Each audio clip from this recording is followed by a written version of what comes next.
Yeah. So I just wanted to, bring that up because it's like, it's important to understand because people always ask me, what should I invest in? I'm like, what do you know about money? That's what I ask them.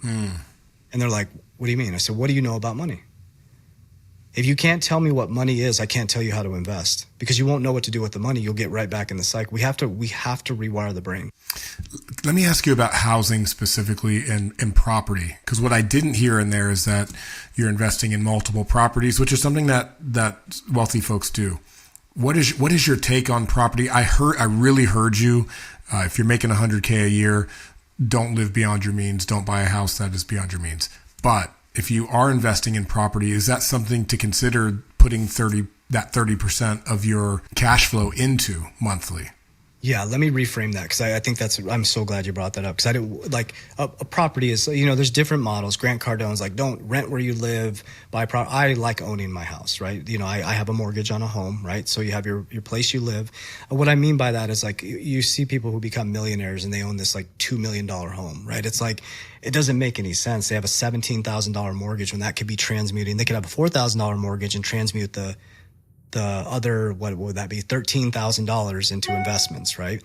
But yeah, so property. So there's different properties, amazing. Land, property, because there's multiple things to properties and rentals. So I'm getting into the rental game now because of tax liabilities.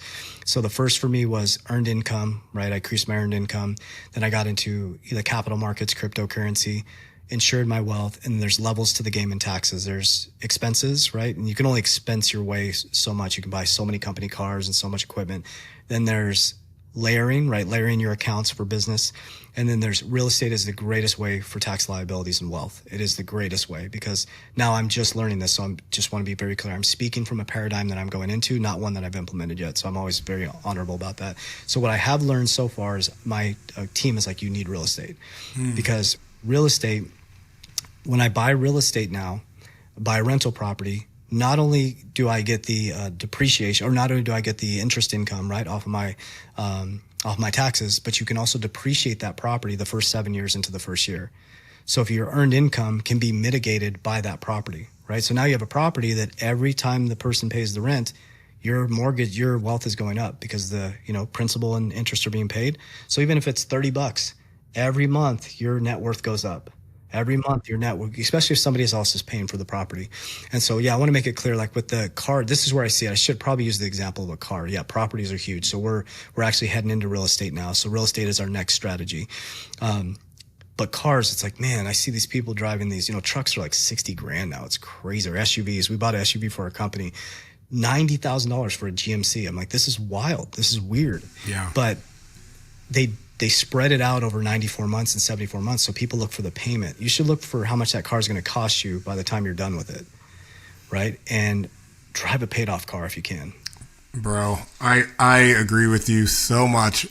And I get a little stuff for it here and there because I've been driving my 2014 Toyota Tacoma for years. Beautiful. And I'll roll into a men's weekend. Oh man, you should get a bigger truck. You should get it. I'm like, nope. You know why? Because I don't want to have a fucking car payment. Yeah. Why? And I'm not the type of materialistic person in that way because I learned that from my father. Like I watched my father be generous, but also be conservative and like not overspend and like drive that truck and be proud that it's paid off.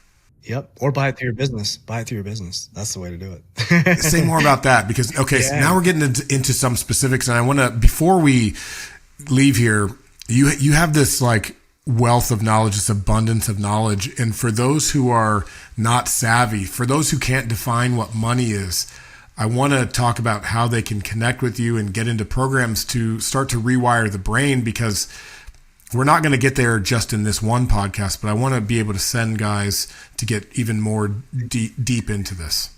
Yeah, we have what's called the 3T, like 3T as in Tom, warrioracademy.com. So 3T, warrioracademy.com. And so it's a worldwide academy. There's 11,000 people worldwide in there.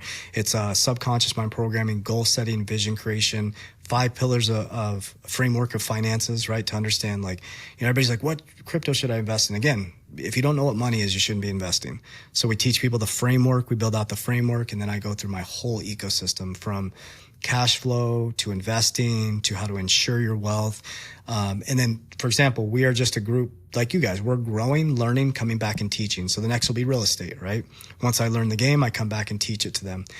We call it an airport. So we have 6 companies that have embodied from it. So like you fly into the 3T Warrior Academy, we have our own insurance brokerage. We have a exit strategy company teaching people how to exit cryptocurrencies. We have the men's coaching program. So it's kind of like an airport that you fly into. But that's how you connect with us, the 3T Warrior Academy.